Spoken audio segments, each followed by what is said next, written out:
Hi, it's Tori Haggerty from Tuscan Club University's Fair Lending School. In this Fair Lending Short, I want to talk about a social media policy. Now, to be honest with you, if you would have asked me a few years ago, I would have probably said a social media policy, not that big a deal. Nowadays, I feel like it could be one of the most important policies at your organization, especially when you're talking about fair lending. You should let every employee of your organization know what is acceptable social media use and what is acceptable social media behavior. And not just on official organizational sites, but also on their own personal. If your organization makes loans, you fall under the Equal Credit Opportunity Act, probably the Fair Housing Act. There are all these prohibited bases. There are all these laws and regulations that you must follow.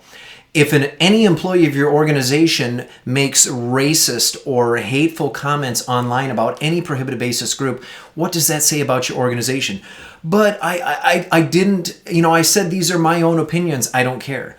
I said that, I didn't list my employer. It doesn't matter. If you are going to work in this highly regulated environment, highly sensitive environment, you have to make the sacrifice of oftentimes maybe not voicing your opinion on such controversial issues. You want to give your employees the opportunity to understand that this is not acceptable behavior on your personal social media pages, and this is the cost of entry to work in this industry, right? And if you don't spell that out to them, how can you hold them accountable?